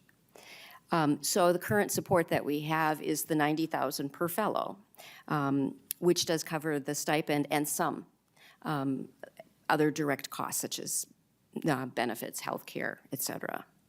And our goal is, of course, to continue to train this number of fellows. I think having 4 fellows has been a very robust experience for all of the fellows. So we're very excited to continue this process and expand into other areas, such as other underserved areas, and we have ideas about how to do that. So the state mission is to prepare the physicians to practice in areas where they're needed. And there are multiple ways of doing this in rural and underserved areas. We're going to be expanding into some of those areas that we've not been in before. We really want to train our physicians to be leaders. Somebody's got to run the program. Somebody's got to do the teaching. And in all different settings, inpatient, outpatient, medications, team-based, et cetera. So what happens? What has happened with our fellows? Okay, so they all have become board certified, that are eligible, that have completed the program. And these are what some of our fellows have done, so recent fellows. So we have a fellow who just went to southeastern Minnesota to serve a population, southeastern Minnesota, near Gunderson Clinic, for instance. We have a fellow that has gone up to Duluth and has run an inpatient toxicology and addiction service, but also provide care throughout northern Minnesota in the Essentia system via telehealth. So telehealth is one of those areas that we really need to train, that we train our fellows in. Taking on leadership positions within the fellowship. We've had fellow that's gone to Native American reservation. We have a fellow that has taken on, there are several that have joined Hennepin, our Hennepin faculty, a very underserved population. We have a fellow who just took a position at Community University Healthcare Center, Cook Clinic, which some of you know is a FQHC clinic, very much in need of an underserved population. So this is just an example of what some of our fellows have been doing. So at this point, what I want to do is turn this over to Dr. Resnikoff to talk about Hennepin and kind of expansion of our addiction services out into the greater Minnesota area community. Dr. Resnikoff. Yeah, thank you, Madam Chair. Thank you, members of the committee. I'm really excited to be here to talk about the support you're giving to the Addiction Fellowship. There is only one Addiction Fellowship in Minnesota, and it produces very highly trained addiction professionals. So my name is Charlie Resnikoff. I'm an internist and addiction doc, and I'm also a graduate of this program. I work at Hennepin Healthcare, and I also work in Rice County in an addiction clinic. So I'm going to do something a little different. This is really informative, what we heard already, but I'm going to give you some real-life instances and sort of humanize the work we're doing, and then talk a little bit about Hennepin, but it's really not just about Hennepin. So these are all examples of patients that I've seen recently with the fellows by my side. So last year, I was asked to do a consultation on a businesswoman who was emergently transported to Hennepin County Medical Center after a car crash. She lived in greater Minnesota. And while the surgeons and the critical care doctors were taking care of her, really saving her life, she revealed she had a pain pill addiction, part of the reason she had the car crash. So they consulted our team, and then we helped her get sober and stay sober and also recover from her car crash. I see her regularly by telemedicine because she lives in greater Minnesota, and she's doing great. A year later, she's sober, she's back with her family, back at work. Okay, so last month, I saw a 16-year-old who drank an entire bottle of liquor on a dare and then tried to drive a car. His alcohol level was 0.5, 6 times the upper limit of normal, and he literally would have died of alcohol poisoning had he not been emergently come to HCMC. When he woke up from his coma, he said his girlfriend broke his heart, and so he took the dare. So we were able to meet with the parents. We created a plan for safety. He is doing really well, and he's following up with an addiction professional in an adolescent addiction clinic at HCMC. So as I mentioned, I travel to Rice County to see patients 10% of my time. Lonsdale, Minnesota was the site of my clinic for a long time. So I recently met a husband and wife who live in a small town, who have blue-collar jobs. They have 2 children under the age of 5 and who are both addicted to fentanyl. And so I was able to help get them onto buprenorphine and provide them couples counseling so that they don't undermine each other's sobriety, which is a thing that couples can do. And so far, fingers crossed, they're doing really well. They're back at work, they're sober. And I think we maybe all would say this, but one of the absolute highlights of my work is to see the children of people in recovery when they come into the clinic with mom. And I know that mom navigated sobriety and pregnancy and motherhood all with our help. But these kids, they're just like happy toddlers. They have no clue. They have no clue what mom's been through. But there they are in the clinic, like a happy, healthy kid. So like, for example, I currently have a pregnant patient living in Faribault, Minnesota, who travels to HCMC for high-risk obstetrics because, you know, she's in recovery and she wants to navigate this process and have a healthy baby.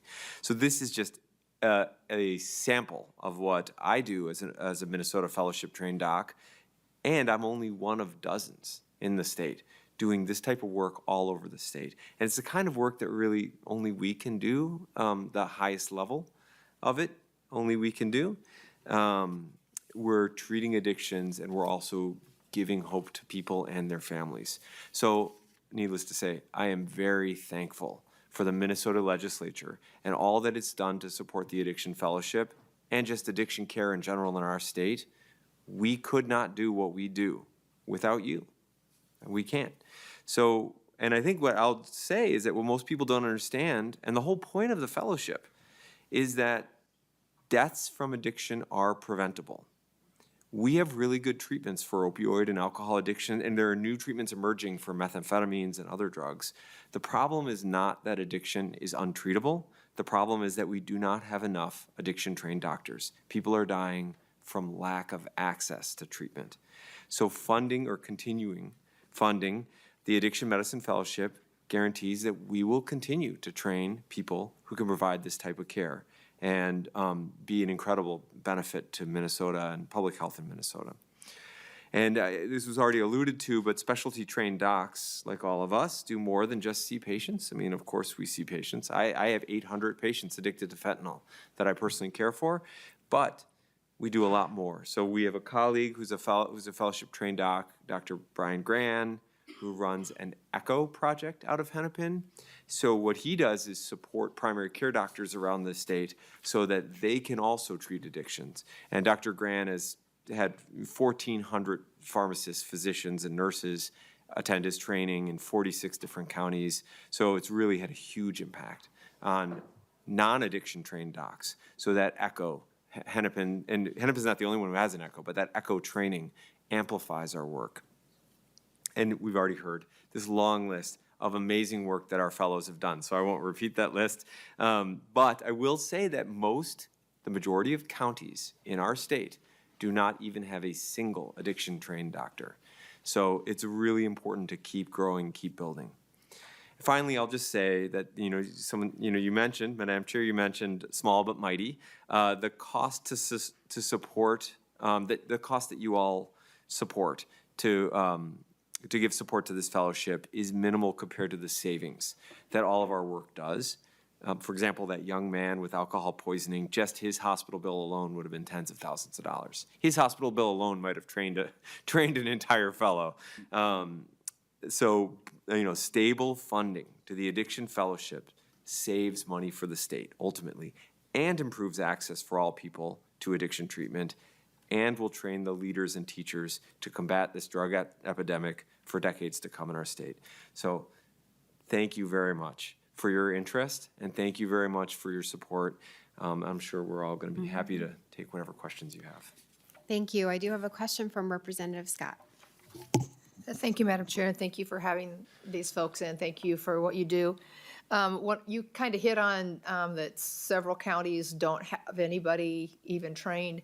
And so I am interested in, I know you have some information on the back page of your presentation, but I'm very interested in where else your fellows have gone within the state of Minnesota.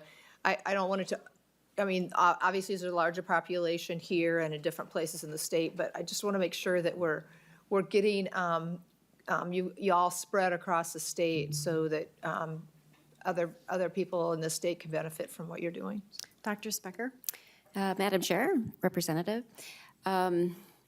So we recognize the importance of getting physicians out into rural areas, and that's part of our plan.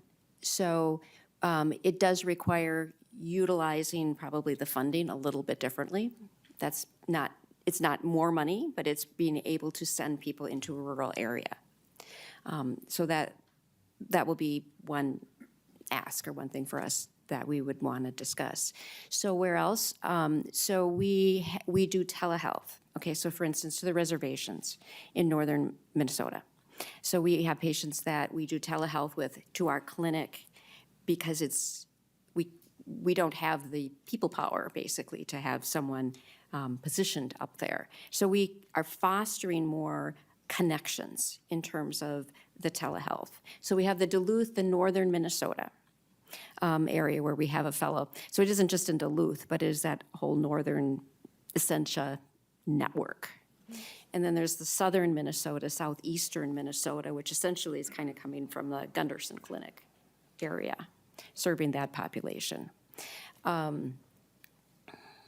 There are addiction medicine doctors trained that are in St. Cloud Central Care. I know our psychiatry program is looking to expand into that area because that's kind of center. We've had discussions in the Baxter Brainerd area. They're very interested in having fellows come up and train there.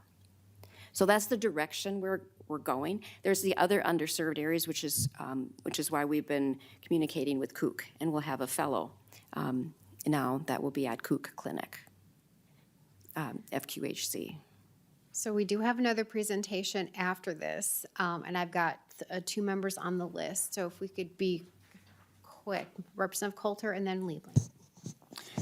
Thank you, Madam Chair. And forgive me if you discussed this while I was out of the room. But obviously the funding that you receive from the state is not the full cost of what you do. And I thought I heard you say, do you receive CMS dollars? Is that what I heard you say? Dr. Specker. Madam Chair, Representative. So CMS dollars provide some funding, but then not the education component. I think that's really important to say. But yes, they do see patients and you get CMS dollars, but not for faculty salaries, for instance, to train, to do the training part. Okay. Thank you. That was helpful. I thought I heard that and I just wanted to clarify. So in terms of Dr. Coulter. Thank you. Sorry, Madam Chair. In terms of the sort of the educational portion that you're discussing, do you receive other federal funding? No, we Dr. don't. Specker. Oh, Madam Chair, Representative. We do not have other federal funding. We have funding through the institutions. Yeah. I'm going to go to Representative Liebling, and then we do have another presentation, so we'll just wrap it up after that. Thank you. And I won't ask a question. I just want to make a short comment. And, Please. you know, this is truly where you see the intersection of higher ed and health and medicine. And I am aware of this, and I think it's very, very important. And I just want to comment that we don't always think about addiction as a chronic disease, but it is a chronic disease just as much as any other diseases, and it deserves specialty care as much as any other, certainly possibly more, because oftentimes we don't seem to do that good a job in a lot of, it's a very tough disease. And also, I think this is a very valuable thing for the state to invest in, and I think you've all done a great job of explaining kind of the ramifications of it. I think another one might be, and I was going to maybe ask, but we don't have time, but just that, there are constant new challenges in addiction, right? And so the idea of having highly trained physicians who specialize in this, who can kind of be on the cutting edge of finding new treatments and dealing with new kinds of addictions too, I think is really important for our state. So I also assume that there's some interaction with helping to train other practitioners who deal with addiction as well, not just other physicians. Like, we have a whole range of people who also do addiction care at one level or another, and having these folks at the top of that pyramid is just very important. So thank you all for being here. Representative Liebling, that's why they're here. And it really is a small amount of money in consideration to our nearly $4 billion, depending on which biennium you look at, $1 billion budget. It's $540,000. So they've done a lot with a very little. And I'm going to finish off with Representative Cleaborn, and then we do have Hennepin Healthcare coming up to talk about their family medicine. Representative Cleburne. Thank you. Thank you so much for this awesome presentation. And it was a struggle to get this money into the higher education budget. I remember the battles going back and forth in conference committee about this money. So thank you for the great work and for being here today and letting us know how successful it was. So that's really good. The comments that I would like to make is, you talked about family, treating both mom and dad, right? One of the big problems that I see in our state is we don't really have family-centered substance abuse programs, right? Mom goes one place, dad goes one place, and then they get back together and whoa, what a mess it is. So I think maybe for us to all consider expanding that type of care and treatment as a disease program. You don't share cancer, but you might share addiction. And so it's something we need to think about in the bigger picture. And I think the piece that you're talking about, that also the value of what you're doing in breaking that cycle of addiction, it may prevent generations of addiction. Each and every one of us in this room knows somebody who has an addiction problem. And it's an epidemic in our state and across our nation. So I just want to say thank you for this work, and I would really like to see the funding for this program expanded. It's really important, so that's all I wanted to say. Thank you so much. Thank you, Representative Cleburne, from someone that used to work at Minnesota Adult and Teen Challenge. I appreciate your work. All right. With that, we're going to bring up Hennepin Health. Thank you so much for your presentation. You're small but mighty, and small amount of funding that's gone very far. So we're very excited to have had you up. Next, we have Hennepin Healthcare Family Medicine Residency Program. Dr. Walsh will be coming up with her presentation, and there is a short slide presentation in your packets. Welcome to the committee. Please state your name for the record, and I'll let your folks here get yourself all set up with the slide presentation, but if you would introduce yourself to the committee. Hello, everyone. My name is Dr. Megan Walsh. I'm the Chief Academic and Research Officer at Hennepin Healthcare. I'm also an internal medicine physician. My helpful assistant here is getting things going. There you go. And you are up and running, Dr. Walsh. Go right ahead. Thank you very much, Madam Chair and committee.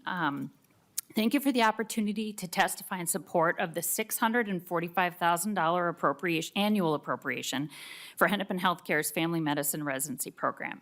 I am here to underscore the critical role this funding plays in training the next generation of family physicians and ensuring that high-quality, accessible primary care remains available to communities across Minnesota. In the next 10 years, 1 in 6 physicians is going to retire in primary care. If you live in a community that's already suffering from few primary care physicians, this is a time to pay attention and strategize. So Hennepin Healthcare's Family Medicine Residency is one of the oldest in the nation and one of the oldest in the state of Minnesota. It was created in March, nearly our anniversary, 1970. It's located, a family medicine clinic is located on 28th and Nicollet in the Whittier neighborhood in Minneapolis. What's interesting about family medicine, and it's true of our program, of Mayo, of Alina, of the University of Minnesota, family medicine programs are required to have a freestanding clinic that is solely dedicated to their training program. So you can imagine family medicine training has greater cost than other residency or fellowships programs that can roll up under the umbrella of a hospital or other freestanding clinic systems. Hennepin Healthcare as a health system encompasses 484-bed hospital in a downtown Minneapolis campus, a network of community clinics, and the clinical and specialty center at the downtown campus as well. Hennepin delivers care to everyone, no matter their situation, including low-income individuals, those without health insurance, and those covered by government programs. Our mission at Hennepin is to educate family physicians to become leaders in family medicine and community health and to serve our diverse urban community. Our vision is to be an educational center of excellence for family physicians who are competent in caring for people of diverse cultures, committed to serving their community, and capable of practicing in a wide variety of settings. So let's talk a little bit more about the program.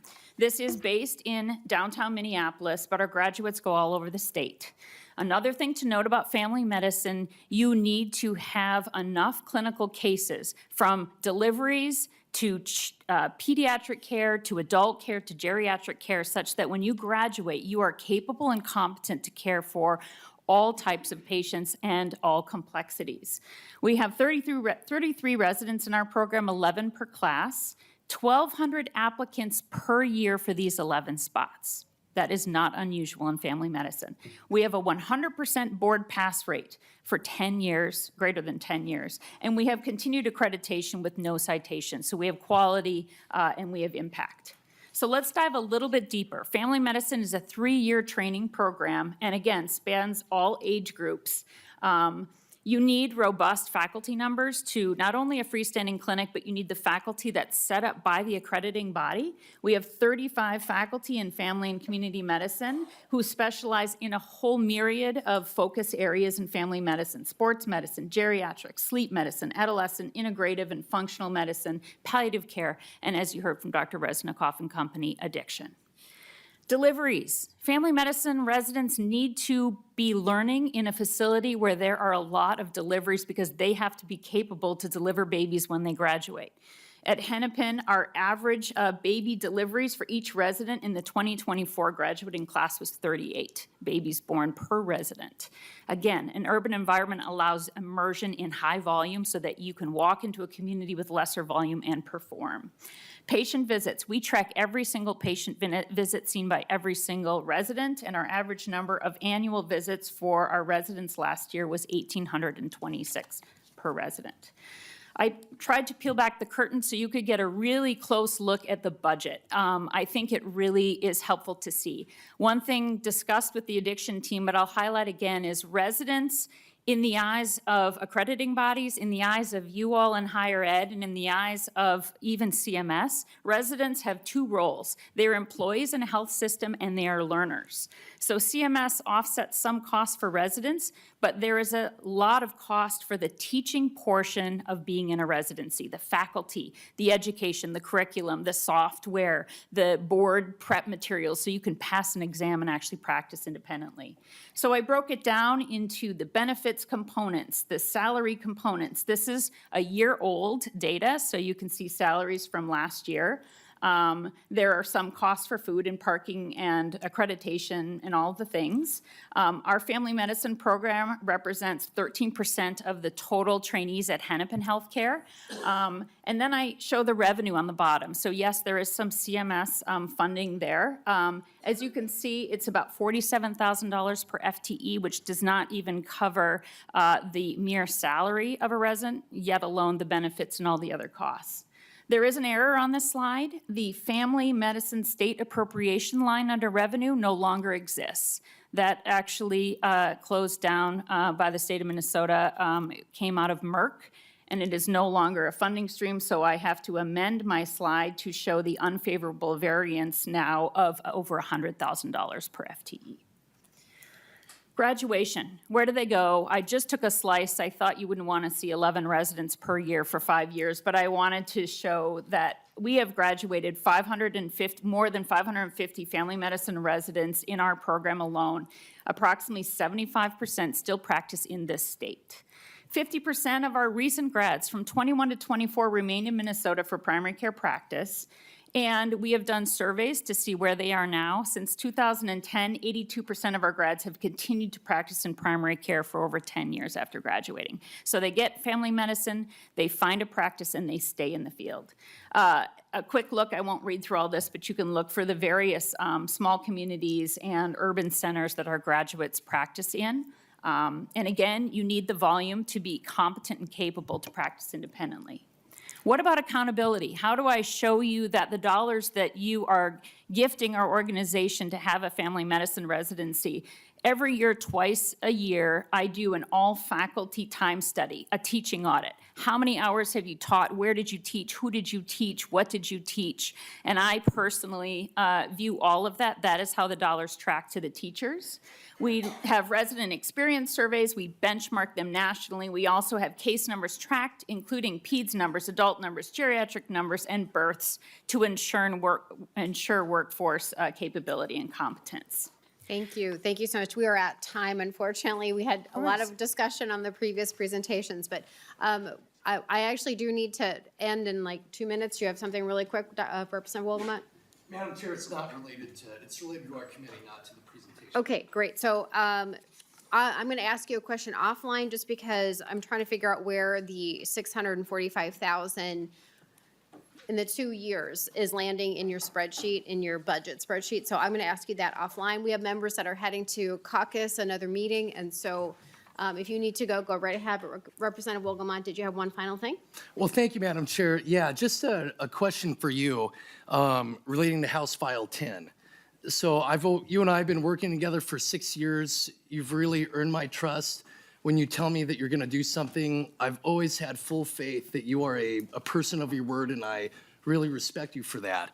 And as you probably remember, on February 11th in this committee, you had gave us your word. You said, I will demand that it, meaning House File 10, comes back here, Higher Education Committee, when the final fiscal note is completed. Which it's not done yet. Okay, because I did see that the State Gov Committee sent the bill to the Ways and Means on Tuesday morning. And so I just wanted to ask you, when you told us that, I trusted you. I trust you now. So I just wanted to get an update from you on House File 10 coming back to this committee. Absolutely. So in order to speed up the fiscal note, we took out the portion that is just higher ed as a clone bill so that we can actually get a fiscal note as fast as possible. It was supposed to have been done on Monday, and here we are Thursday, and I still don't have it from the LBO. So we are waiting, not patiently. I have been a bit impatient about it, but we are waiting for that fiscal note so that I can bring the clone bill back here and we can have a full conversation about it. And I feel your frustration because I am in the same spot. Representative Wolgamott. Well, thank you for that update, Madam Chair. And you did say that you would bring House File 10 back to this committee. You didn't say that you would bring a clone bill back to this committee. You said that you would bring House File 10 back to this committee. So perhaps we'll have more conversation on that. We can have a conversation about that offline, but it was the fiscal note was becoming a problem, and so I was trying to streamline the ability to get it back here to us. We still have time before we even get to first deadline, first and second deadline, same day, but we will bring it back. My hope is to have, so we did do the clone so that we can just deal with the higher ed portions of it and the corresponding fiscal note for the higher ed portions. And so for sure we'll have that. It was like I said, it was supposed to be here Monday and it's Thursday and I don't have the fiscal note yet. No sense of bringing it back without a fiscal note. Yeah. Representative Cleaborn, do you have a question? Yes, thank you. Since I serve as the DFL lead for State Gov, we were not allowed to discuss the higher ed portion of that bill at all because I asked about the fiscal note and we were told we could only talk about Section 1. So it was really important that we keep the bill intact and that bill come back to higher ed as we originally discussed. So thank you. Thank you, Representative Cleaborn. Okay, so we are over time. Thank you so much for being here. I'll talk to you offline and we are adjourned.